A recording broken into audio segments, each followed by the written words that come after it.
This is Ag Matters PM from the Iowa Agribusiness Radio Network, brought to you by the Iowa Soybean Association, your daily recap of the information that affects Iowa's farmers, producers, and consumers, right here in the heart of the heartland. With reports from our award-winning broadcast team of Dustin Hoffman and Riley Smith. Now, from the IARN studios in Des Moines, here's Riley Smith. Well, good day and welcome to Ag Matters PM from the Iowa Agribusiness Radio Network. I'm Riley Smith. Today is Thursday, June 2nd, 2022. We're so glad you can join us today. In today's episode, I talk with Sue Brakhane, an AgriGold agronomist in southwest Iowa. We also have a look at the ag weather outlook, but first, let's run down that ag market recap. It's time now for the Ag Matters PM Closing Market Summary, your source for market analysis and settlement prices from the day's trade in Chicago, courtesy of the folks at agmarket.net. Well, we're at the close for the day, getting towards the end of the session as these numbers come to a close, and for that we talked with Jacob Burks of agmarket.net. Jacob, how did those markets come to a close today? Well, it's a lot better to talk to you today than it was the last 2 days in the grain markets. So thanks for saving me to Thursday. But coming into this corn market, you saw a little spread action. So it's a little bit of a unique trade where the front months were down 2.5 cents.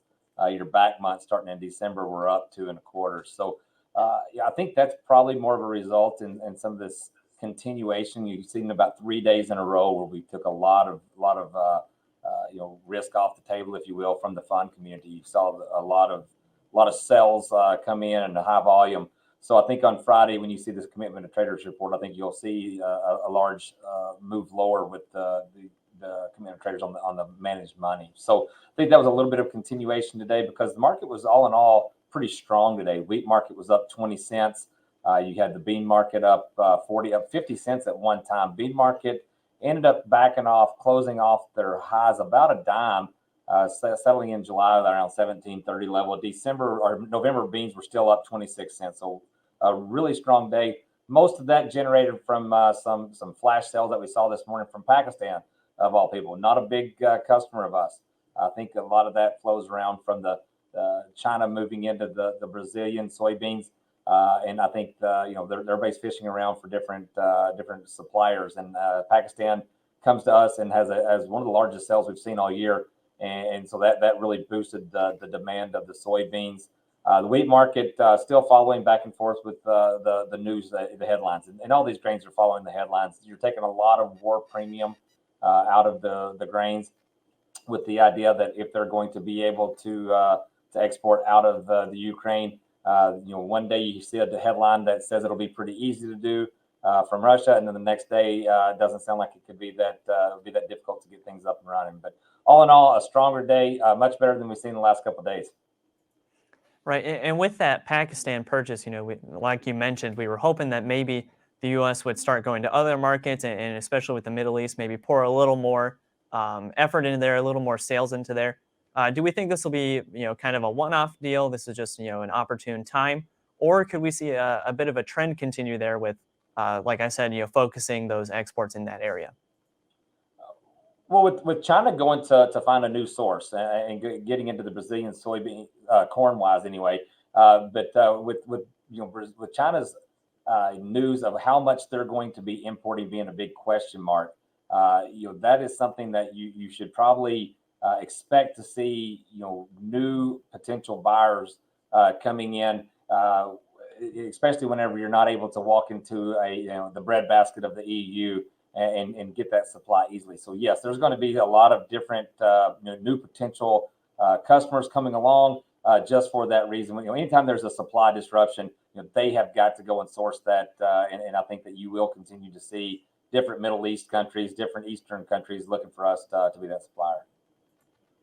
All right, and what are we seeing on the other side of the marketplace in the livestock complex?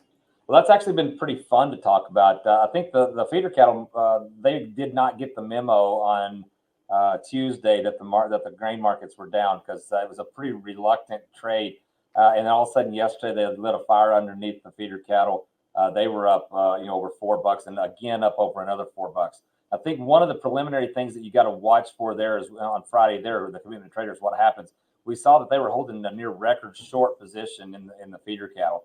And I think that alone, once in a quiet market, a small market, less liquidity, when that liquidation began, I think you could actually have something kind of more pressure or more trade than expected on the way up because they're having to liquidate. So yeah, strong day there, and as it should be with the grains being down as heavily as they are. You're going to see good pasture conditions, so feeder cattle are wanted at this time. So value there came up, and you're seeing them come up in the sale barns too. So the value has been rallying, and I think that the futures market's catching up with the cash a little bit. Fat cattle, live cattle, same type of story. A very good trade over the last couple of days. A couple of different things there as far as the exports have been decent. We'll see the export sales tomorrow. But you're still seeing a rounded bottom. I think a lot of the rounded bottom even comes from, a little bit of a stabilization, if you want to, in the economy. But you're also seeing, the China start to come out of some of this quarantine issues, and so demand can be picked up there. We had a good grilling season, and I think that a good start to our grilling season. So demand hopefully is picked up there. We can make a lot of arguments and a lot of reasons, but a lot of times these livestock markets get traded pretty technically. And if you want to find some good things to focus on right now, as we did come down, test some of these short-term moving averages, and at least hopefully we'll find some support there in the cattle. Hog market, it started off with a bang here today. We ended up closing $2 off the highs, but that again there in a technical trade, we ran into some moving averages, some technical resistance there too. The price cutout, cutout's been coming up a little bit. We just need to continue to see the cash market stay strong. And I think if we see that, then we'll be continuing these prices. All right, Jacob. Well, lots of great information today for those of our listeners and our watchers who would like to learn more and maybe get in touch with you at agmarket.net and maybe talk marketing as well. How can they do that? Well, yeah, I tell you what, if you call me, we'll get you a free hat and everything. But give me a call here at 608-384-5438. Look us up online. We encourage you guys to go to our website and sign up for a 30-day free trial of all of our ag market intel. And we've got some really good stuff coming from Brian and Jim and Matt and Bill. So they'll get stuff out to you every day. Just give us a call, look us up on the website. All right, Jacob. Well, it was great talking to you today, and we hope to talk to you again soon. And maybe I need to get me one of those free hats. You got them here, buddy, ready to go. That again was Jacob Burks of agmarket.net. We'll go ahead and take a look at how those numbers close. That's courtesy of the folks at Bar Chart. July corn is down 1 even at 7.30 1/4. December corn up 2 3/4 at 6.94 1/4. July soybeans up 39 even at 17.29 1/4. November soybeans up 26.5 at 15.41 3/4. Soybean meal up 1.30 at 4.0840. Soybean oil up 2.82 at 79.56. Chicago wheat up 17 even at 10.58 1/4. Minneapolis spring wheat up 2.5 at 11.99 1/2. Kansas City hard red wheat up 15 1/4 at 11.43 1/2. And July oats up 7 even at 6.53 1/2. On the Merc, June live cattle up 82 cents at 133.62. August feeder cattle up 3.22 at 172.95. Lean hogs up 25 cents at 110.05. Pork cutout up 60 cents at 114.50. And Class 3 milk down 14 cents at 24.31. And that's been a check of the Ag Market Recap here on Ag Matters PM. We're going to take a quick break and hear from our sponsor, the Iowa Soybean Association and the Soy Checkoff. When we come back, I'll have a crop report with Sue Brakhane of AgriGold. This is Ag Matters PM. Iowa Soybean Association is driven to deliver for Iowa's 40,000 soybean farmers. We're proud to provide objective agronomic research, a helping hand with soil and water stewardship, and timely industry news powered by the Soybean Checkoff. Learn more at iasoybeans.com. Welcome back to Ag Matters PM from the Iowa Agribusiness Radio Network. I'm Riley Smith. Well, today I had the opportunity to talk with Sue Brakhane, an AgriGold agronomist in Southwest Iowa. She talked about what she's seeing in the area as far as crop progress. Well, planting season is well underway in Iowa, and hopefully many farmers are able to kind of get towards the end of the season and wrap that up. And just to talk a little bit on crop progress, specifically for Southwest Iowa, we have a Southwest Iowa agronomist for AgriGold, Sue Brakhane. First, Sue, how are you doing today? Doing well. We've got a nice sunny day and machines are rolling in fields again. So that's a nice feeling. Right, exactly. So first off, let's just talk a little bit about just a crop report for the area and what things are looking like around you. I would say so. I'm based out of Winterset, so dead in the middle of South Central. We've had a lot of rain pattern here. So we driving down the road very close to our place. We have a lot of fields that are in the ground and just starting to come up. We have some fields that haven't been touched yet, some bars included. We just had consistent rains through here. A lot of things. We have corn as high as V3 in the neighborhood, and we have beans that are through the ground and at V2 just barely. If I go west and get over towards, I'm going to say west of Greenfield into the Griswold area and some of that west of there, there's some V4 to 5 corn that looks really pretty good. They had a little better planting season over west as a starting point, and there's still some acres kind of tapped in a little bit everywhere to go yet. Right, and were most farmers able to get kind of a good time frame there to where they'll be able to get maximum yields, or how are we looking in that front? I would say we have a good potential for maximum yields up until around the 15th, 20th of May, give or take how the weather plays out from now through the end of the season. If we hit a lot of high heat wave and some of that, the later in the season tends to be higher heat. We're going to pollinate later when you look at the uh, corn crop, and we're going to set pods and continue to set flowers later on the bean crop. So the later you get, the more potential for heat when you hit that late July, August timeframe. So that's why we like the earlier crops. But so far, our season hasn't been extremely hot, minus a few random days in a packet here and there. And we'll see. So I think right now we're moving away from maximum yield potential, definitely on the corn crop for the little bit that goes in. I'd say most of the corn is in the ground. The bean side, we can still maintain decent bean yields up through, I'm going to say, about the next week or so here. Definitely not where you want if you can set the early ones that went in ahead of the corn ground in April. Right, and with this crop scouting and talking about all these reports, do you have any tips for farmers who might be trying to check out their crops as well, but kind of aren't sure what to look for? I think the first thing you need to go do, there's a lot of folks evaluating crop stands right now on the corn that is up and the beans that are up. If you're going out to look at corn, definitely take a look and make sure you look underground. So one, you're going to evaluate the up stand that's above the ground. You're going to look at the leaf collars, how even is it? You can't change the evenness of the crop, meaning do you have something at spike and another plant next to it at V3? That is not uncommon in some of the acres we pushed or in segments of fields. But make sure you look underground. Take a trowel, take a small spade, dig down underground. Make sure the plant and the root system of that is healthy underground, and your mesocotyl, which is the part from your seed going up to the surface of the soil, that part needs to be nice, bright, clean, and crisp. And if it's not, it's got brown decay or rot, that means you've had some issues with probably moisture this year or an issue with your furrow when you put it in the ground just for push season. But definitely make sure that crop is whole and in good shape from top to bottom of the plant as you go across. Right, with this weather that we have coming up, a bit of rain mixed in there, but overall pretty nice spring temps. Is that looking pretty promising for the stage that most crops are in right now? I like the temperatures right now. This is perfect. Yesterday we were out walking fields. I actually had a sweatshirt on until about 3 o'clock in the afternoon, and we warmed up towards evening. We are getting some nice heat units, but it's not extremely hot so that we're going to bake the soil like we did on those 90-degree days earlier on.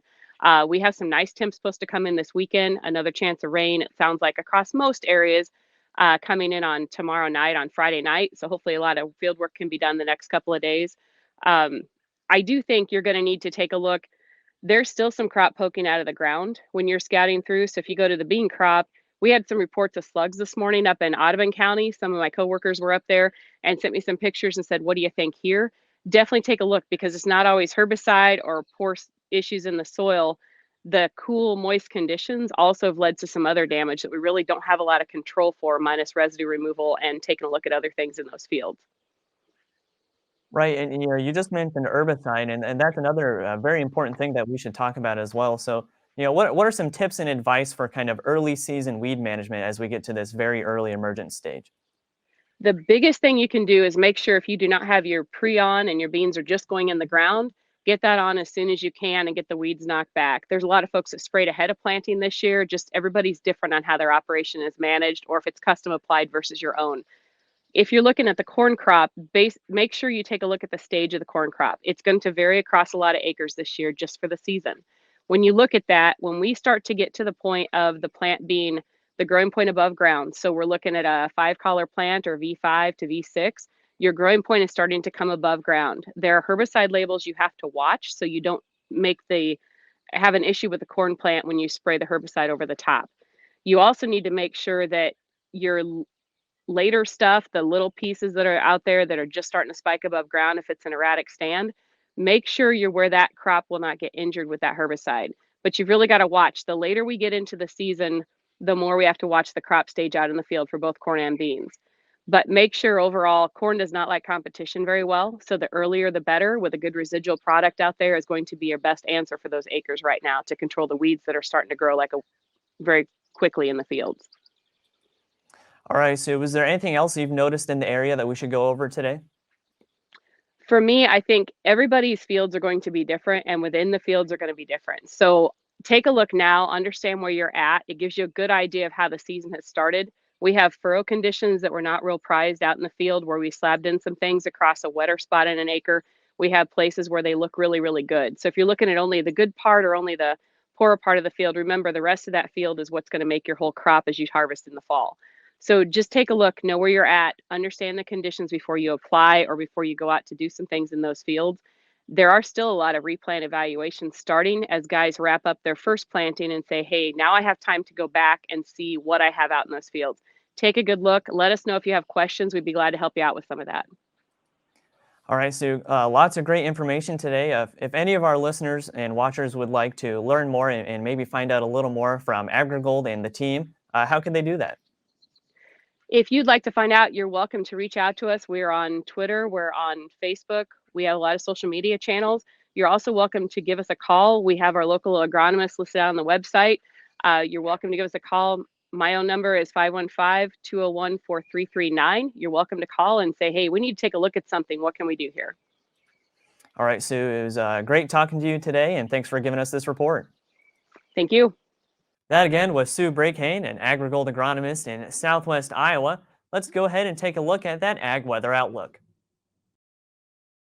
Well, the sunny skies have continued for today, and we have some of those beautiful spring temperatures. Here in Des Moines, we're sitting in the low 70s, and it looks like tomorrow will continue with that as well, albeit a little bit warmer. So let's go ahead and take a look at what the National Weather Service has in store for the next 24 hours.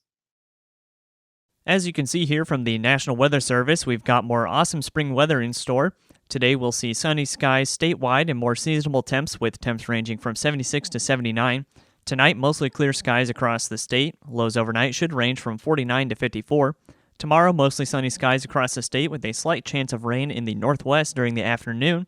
Highs will range from 76 to 81. Looking at the affiliate weather map right now, as you can see for tomorrow, Cherokee will be sunny with a high of 76. Shenandoah also looking to be sunny with a high around 81. Des Moines sunny as well and a high of 80. Albia sunny and 80. Waterloo sunny and 76. And Clinton, big surprise, will be sunny with a high of 80. For more detailed forecasts in your part of the state, make sure you check in with your local Iowa Agribusiness Radio Network affiliate. And that's been a check of the Ag Weather Outlook, and that brings us to the end of today's episode of Ag Matters PM. You can find all of our content on our website at iowaagnet.com. You can also follow us on Facebook, Twitter, and TikTok. And you can find our video content and previous episodes of AM/PM on our YouTube channel, so make sure you subscribe and hit the notification bell. Don't forget our free Twice Daily Market podcast on Apple, Amazon, Google, Spotify, and Podbean. From the IARN studios in Des Moines, I'm Riley Smith. On behalf of Avery Haskell and Dustin Huffman, we thank you for watching. This has been Ag Matters PM.